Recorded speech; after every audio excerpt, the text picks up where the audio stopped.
이번 주 글로벌 경제 동향입니다. 이번 주에는 특히 빅테크들의 실적 발표가 많았습니다. 그래서 글로벌 기업은 빅테크의 실적 발표 위주로 말씀을 드린 후에 글로벌 경제 동향에 대해서 말씀드리겠습니다. 그 전에 이번 주 글로벌 경제에 대해서 간단하게 정리를 하자면 이번 주에 가장 주목해야 할 현상은 미국 국채금리의 상승입니다. 주초에 국채금리가 4.3%를 돌파하면서 3개월 내에 최고를 기록하더니 금요일에는 결국 4.382%로 장을 마감했습니다. 국채금리는 경제지표가 발표될 때마다 등락을 거듭하면서 움직였는데, 예를 들면 화요일 같은 경우는 졸지보고서가 발표되면서 고용이 좋지 않음을 시사하자 금리가 하락했는데, 그러다가 7년물 국채 입찰에서 입찰금리가 시중금리보다 낮게 책정되자 다시 국채금리가 하락했습니다. 이렇게 등락을 거듭하다가 결국 금요일에는 10년물 국채금리가 거의 4.4%에 육박했습니다.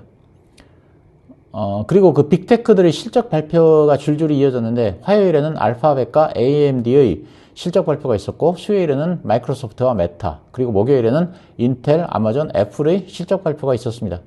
특히 AMD와 마이크로소프트, 그리고 메타의 실적 발표 결과가 별로 좋지 않았고, 그리고 또 슈퍼 마이크로 컴퓨터의 회계 조작 이슈 때문에 빅테크 기업들이 주중에는 약세를 보였는데, 금요일에는 아마존이 호실적을 보이면서 빅테크 관련주들이 상승 전환을 했습니다. 특히 금요일에 발표된 비농업 고용이 예상을 대폭 하회했고, 또 제조업 PMI도 7개월 연속 위축을 나타냈지만 이에 개의치 않고 주가는 상승했습니다. 이런 지표보다 아마존의 호실적이 투자자들한테 더 큰 영향을 줬습니다. 그 이유는 아마존 실적에서 보여준 AI에 대한 낙관론 때문입니다. 그리고 또 고용의 위축이 오히려 11월 7일의 금리 인하에 대해서 확실하게 못을 박는 역할을 했기 때문에 주가가 상승한 것으로 보입니다. 블룸버그는 이번 지표로 11월과 12월의 25bp 인하는 확실하다고 했고, TS 롬바르트는 11월과 12월 인하에 대한 의구심을 제거했다고 했습니다. 자, 그러면 글로벌 기업에 대해서 말씀드리겠습니다. 수요일 장 마감 후에는 알파벳의 실적 발표가 있었습니다. 매출과 주당 순이익이 예상을 상회했고, 특히 AI 수요 증가에 의한 클라우드 매출이 35%가 증가했습니다. 유튜브 광고 매출도 10%가 증가했고, 웨이모를 포함한 기타 부분 매출도 30%가 증가했습니다. 구글의 검색도 제미나이를 통해서 크게 개선됐습니다. 이에 대해서 CNBC는 AI 거품론을 잠재울 실적이라면서 대규모 투자의 수익 전환이 성공적이라고 평가했습니다.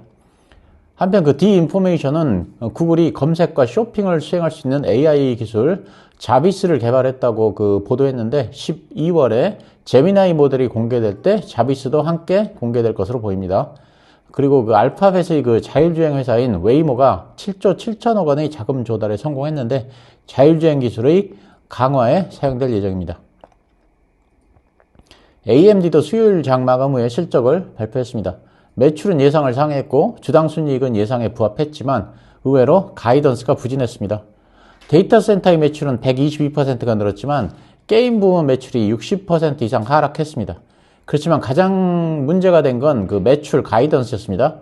매출 가이던스의 중간값이 75억 달러로 예상치인 75억 5천만 달러에 살짝 미치지 못했습니다.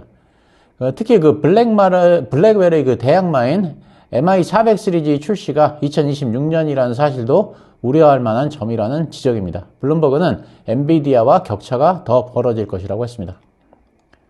목요일엔 마이크로소프트가 실적을 발표했습니다. 매출이 전년비 16%가 증가했고, 애저 및 클라우드 성장률이 33%에 달했습니다. 그렇지만 가이던스가 부진했는데 이는 공급 제약 때문입니다.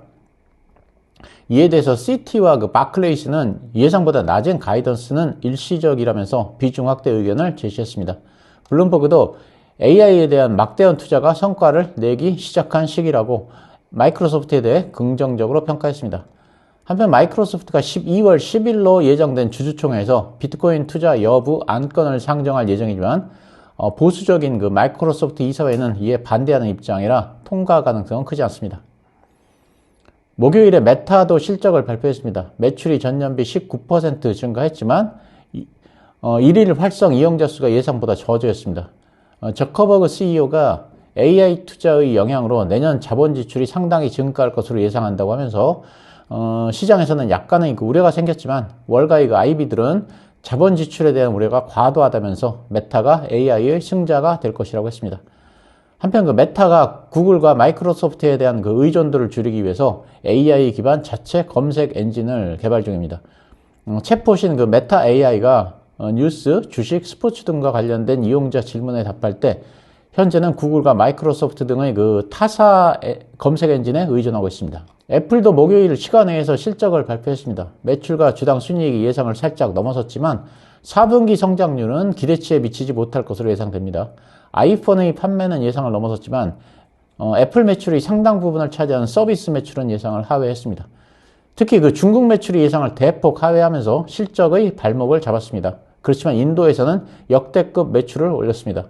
총 마진은 46.2%로 예상을 소폭 상회했고 그리고 102억 달러의 세금을 유럽에 납부하면서 일회성 비용이 발생했습니다. 아마존이 목요일 시간 내에서 실적을 발표했습니다. 매출과 주당 순이익이 예상을 넘어섰고 특히 클라우드 사업이 예상을 상회했고 광고 매출도 나쁘지 않았습니다. 클라우드 부문인 AWS 매출이 19% 증가하며 1년 전에 12%를 크게 웃돌았습니다. 시장은 그동안 AWS의 성장 둔화에 대해서 우려해 왔는데 이런 우려를 잠재웠습니다. AWS 영업이익률이 38%로 2014년 이후 최고치를 기록한 것도 인상적이었습니다. AWS는 아마존 전체 영업이익의 60%를 차지합니다.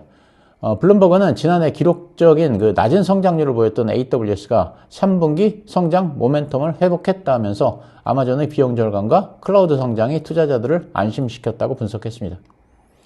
앤디 제시 CEO는 2024년에 약 750억 달러를 설비 투자에 지출했는데 내년에는 더 많은 비용을 지출할 것으로 예상한다고 했고 이러한 지출은 생성형 AI에 의해 주도된다고 했고 AWS의 생성형 AI 매출이 세 자릿수 성장을 했다면서 AI에 대한 우려를 불식시켰습니다.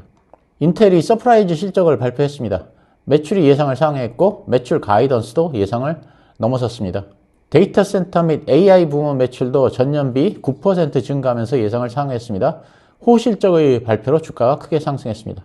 머스크가 표현의 자유와 그 총기 옹호에 서명하면 대선 때까지 매일 한 명한테 100만 달러를 지급하겠다면서 그 트럼프 선거 운동에 나선 것에 대해서 미국 법무부가 연방법 위반 가능성을 경고했다는 말씀을 드렸습니다.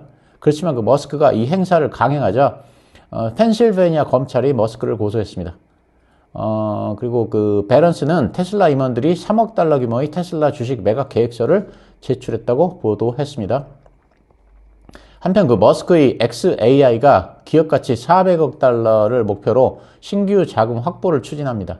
xAI는 지난 5월에 240억 달러의 기업가치로 60억 달러의 자금을 확보한 바 있습니다. TSMC의 칩이 화웨이로 흘러 들어갔는데 TSMC가 이를 인지했는지 미국 상무부가 조사를 벌이고 있다는 말씀을 드렸습니다. 이와 관련해서 TSMC는 중국의 그 팹리스 기업인 소프고에 출하 중단 조치를 내렸습니다. 화웨이의 그 어센드 910B와 유사한 칩을 소프고가 주문한 적이 있었기 때문입니다. 그렇지만 소프고는 화웨이와 사업 관계를 맺은 적이 없고 미국의 수출 업체 규정을 준수했다고 발표했습니다. 엔비디아의 그 젠슨 CEO가 인도를 방문해서 힌디어 언어 모델 출시 계획과 인도 투자 계획을 발표했습니다. 인도의 그 릴라이언스와의 파트너십을 통해서 블랙웰을 공급할 계획이고 타타그룹에 호퍼칩 수만 개를 공급할 계획입니다. 오픈 AI가 그 브로드컴 및 TSMC와 손잡고 자체 AI 칩 설계에 나섰습니다. 지난해부터 추진하던 글로벌 AI 칩 네트워크 구축 대신에 직접 생산에 들어가겠다는 의도입니다. 샘 엘트먼 그 CEO는 AI 칩 개발을 위해서 별도의 스타트업 설립을 추진해 왔습니다. 이 때문에 그 인텔은 물론 국내 삼성전자와 SK 하이닉스와도 논의를 거쳤습니다. 하지만 현재 브로드컴과의 그 협업을 통해서 오픈 AI 내에서 AI 칩을 개발하는 방안을 구체화하는 단계로 알려졌습니다. 그리고 오픈 AI가 그 검색 시장에 진출해서 구글 및 마이크로소프트와 경쟁합니다. 오픈 AI는 유료 구독자를 대상으로 자체 검색 엔진 Search GPT를 출시합니다. 구글이나 마이크로소프트의 그 키워드 검색과 달리 대화형으로 검색을 계속 이어갈 수 있다는 점이 장점입니다. 슈퍼마이크로 컴퓨터의 그 회계 조작 의혹이 확산되면서 테크 기업에 악영향을 줬습니다. 회계 컨설팅 법인인 그 어니스트 앤 영은 슈퍼마이크로 컴퓨터 내부의 회계 관행에 대한 심각한 우려를 제기하면서 감사직에서 사퇴했습니다. 어니스트 앤 영은 경영진이 작성한 재무제표와 연관되지 않기를 바란다면서 감사직에서 물러났습니다. 일라이 릴리가 실적을 발표했는데 매출과 주당 순이익이 모두 예상을 하회하면서 주가가 하락했습니다. 젯바운드와 마운자로 모두 예상보다 부진해서 실적 악화의 원인이 됐는데 수요는 강했지만 도매업체들이 재고를 소진하면서 이번 분기에 부정적 영향을 미쳤다는 평가입니다. 가이던스도 하향 조정했습니다. BYD가 분기 매출에서 처음으로 테슬라를 넘어섰습니다. 그렇지만 그 플러그인 하이브리드 매출까지 포함된 수치이기 때문에 순수 전기차 판매만 보면 여전히 테슬라가 앞서고 있습니다. 트럼프 트레이드의 영향으로 비트코인이 한때 73,000달러를 돌파했고 우리 돈으로 1억 원을 돌파했는데 이는 그 지난 3월 이후 처음입니다. 블룸버그는 비트코인이 금년 말까지 8만 달러를 돌파할 가능성이 있다고 전망했습니다. 이번에는 글로벌 경제 관련입니다. 미 노동부는 10월 미국의 비농업 일자리가 전월 대비 12,000명이 증가했다고 밝혔습니다. 이는 그 팬데믹 여파로 고용이 대폭 감소했던 2020년 12월 이후 3년 10개월 만에 가장 적은 고용 증가 폭입니다. 예상치인 11만 명을 크게 밑돌았습니다. 다만 그 10월 고용 지표의 확대 해석을 경계해야 한다는 의견도 많습니다. 10월 고용 지표가 허리케인과 보잉의 그 파업 등 일시적인 이벤트의 영향으로 크게 악화됐을 가능성이 크다는 것입니다. 시장 역시 고용 악화가 일시적인 것으로 판단해서 크게 반응하지 않았고 오히려 아마존의 실적에 더 큰 반응을 보였습니다. 한편 10월 실업률은 4.1%로 9월과 동일했고 전문가 예상치에도 부합했습니다. 시간당 그 평균 임금 상승률은 전월 대비 0.4%로 전망치인 0.3%를 웃돌았고 전년 대비 상승률은 4.0%로 전망치에 부합했습니다. 미국 노동부 산하 노동통계국에서 발표하는 구인 이직 보고서 졸츠가 발표됐는데 구인 규모가 지난달 예상보다 크게 감소한 것으로 나타났습니다. 2021년 4월 이후 최저 수준으로 집계됐습니다. 졸츠에 따르면 9월 구인 건수는 744만 건으로 전월 대비 42만 건 줄었습니다. 이는 그 예상치였던 800만 건에 크게 미치지 못한 수치이고 2021년 4월의 736만 건 이후 최저 수준입니다. 미국의 구인 건수는 2022년 3월을 정점으로 감소 추세를 지속해오고 있는데 그동안 과열 양상을 보였던 노동시장이 균형을 찾아가고 있음을 알 수 있습니다. 3분기 개인소비 지출 PCE가 전년비 1.5%가 증가하면서 연준의 목표치를 하회했습니다. 마켓워치는 9월이 포함된 3분기 PCE가 연준의 목표치를 하회함에 따라서 연준이 11월 금리를 인하하기에 좋은 여건이 조성되었다고 평가했습니다.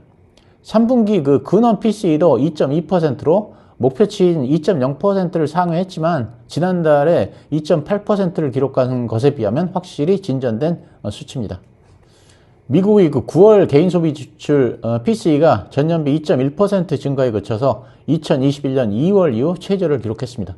전월 대비 상승률은 0.2%였고 전문가 전망치에 부합하는 수치입니다. 에너지와 그 식료품을 제외한 그 근원 PCE는 전년비 2.7%, 전월비 0.3%가 각각 상승했습니다. 전년비 상승률은 전망치인 2.6%를 소폭 웃돌았고 전월비 상승률은 예상에 부합했습니다. 특히 9월 소비자 지출이 전월 대비 0.5%가 증가했고 개인소득은 0.3%가 증가했는데 금리가 높음에도 불구하고 미국 소비자들이 지출을 늘리고 있는 상태입니다. 미국이 그 소비 호조에 힘입어 3분기 GDP 속보치가 2.8% 증가해서 노랜딩 가능성이 제기됐습니다. 미국 상무부가 발표한 속보치는 예상보다는 낮았고 2분기의 3.0% 대비해서도 낮았지만 그럼에도 불구하고 긍정적 평가가 나오고 있습니다. 여전히 미국의 경기는 강하다는 것입니다. 상무부는 민간 투자가 둔화되면서 성장률이 내려갔지만 소비 지출과 정부 지출이 워낙 강해서 충분히 상쇄됐다고 설명했습니다. 특히 그 국방비 지출이 14.9%가 상승해서 2년 만에 가장 큰 증가입니다. 지난주 신규 실업수당 청구 건수는 직전주 대비 12,000건 줄어든 21만 6천 건으로 집계됐는데 이는 예상치인 22만 9천 건보다 13,000건 하회한 수치고 5월 중순 이후 가장 낮은 수준입니다. 허리케인 힐런과 밀턴 여파에서 고용시장이 회복되고 있는 것으로 보이고 미국 고용시장이 여전히 강하다는 점을 시사합니다. 2주 이상 실업수당을 청구하는 계속 실업수당 청구 건수는 186만 2천 건을 기록했습니다. 직전 주의 188만 8천 건과 예상치인 189만 건을 모두 하회하는 수치입니다. 경제 조사단체인 컨퍼런스 보드는 10월 미국의 소비자 신뢰지수가 108.7로 한 달 전의 99.2 대비해서 9.5포인트 상승했다고 밝혔습니다. 이는 지난 1월 이후 9개월 만에 가장 높은 수치입니다. 소비자 신뢰지수는 1985년의 수치를 100으로 하고 있습니다.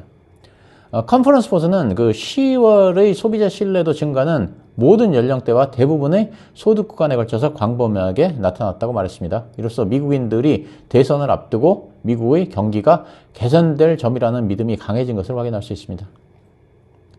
미국의 10월 ADP 민간 고용이 23만 3천 건 증가해서 예상을 대폭 상회했습니다. 이는 두 개의 허리케인 영향에도 불구하고 예상치였던 11만 3천 건을 2배 이상 뛰어넘는 수치고 1년 3개월 만에 최고치입니다. 서비스업은 증가했지만 제조업은 감소했습니다. 지난달의 수치도 14만 3천 건에서 15만 9천 건으로 수정됐습니다. ADP는 허리케인 피해가 회복되는 와중에도 미국 고용은 여전히 활발하고 탄력적이라고 평가했지만 허리케인 여파로 많은 회사들이 응답하지 못해서 수치의 왜곡 가능성이 있다는 지적도 있습니다. 골드만삭스도 정부의 발표와는 달리 자연재해와 보잉 파업이 반영되지 않은 점을 언급했습니다. 미국 공급관리협회인 ISM은 지난 10월 제조업 PMI가 46.5로 전달에 비해서 0.7포인트 하락했다고 발표했습니다. 예상치인 47.6을 밑돈 거는 물론이고 업황의 확장과 위축을 나타내는 기준선인 50을 7개월 연속 하회에서 위축 국면을 이어갔고 최근 24개월 중 23개월은 위축 상태였습니다. 한편 S&P 글로벌의 9월 미국 제조업 PMI는 48.5를 기록해서 전월치인 47.3보다 개선됐지만 여전히 위축 상태입니다. 일본은행이 기준금리를 0.25%로 동결해서 2회 연속 동결했습니다. 최근 중의원 선거에서 일본의 집권 자민당과 연립여당 공명당이 15년 만에 과반 의석 확보에 실패했습니다. 이런 국내의 정치적 상황과 미국 대선의 불확실성 등으로 지금 당장 금리 인상을 할 필요는 없다고 판단한 것으로 보입니다. 그렇지만 우에다 일본은행 총재는 현재 금리는 지극히 낮은 수준이라면서 경제 및 물가가 전망대로 움직인다면 금리 인상 기조를 유지할 것이라고 금리 인상을 시사했습니다. 그러니까 금리 인상을 시사했지만 금리 인상 시기를 예단할 수는 없다고 했습니다. 트럼프 후보가 미국 우선주의를 다시 한번 강조했고 법인세 6% 인하 공약을 재확인했습니다. 트럼프는 한중일과 경쟁을 위해서 법인세 인하를 주장했습니다. 또한 반도체 지원법에 의한 지원금을 비판했으며 지원금 대신에 높은 관세를 부과해서 반도체 회사들이 미국에 공장을 세우도록 해야 한다고 했고 TSMC를 겨냥해서 대만이 미국의 반도체 사업을 훔쳤다고 했습니다. 또한 대만은 방위비를 지불해야 한다고도 주장했습니다. 유로존의 10월 물가 상승률이 2%로 반등했고 이에 따라서 금리 인하 가능성이 축소되고 있습니다. 시장에서는 한때 B컷을 예상했지만 CNBC는 12월 25bp 인하를 예상한다고 말했습니다. 이렇게 이번 주 글로벌 경제와 증시에 대해서 간략하게 정리해봤습니다. 모두들 편안한 주말 보내시기 바랍니다. 감사합니다.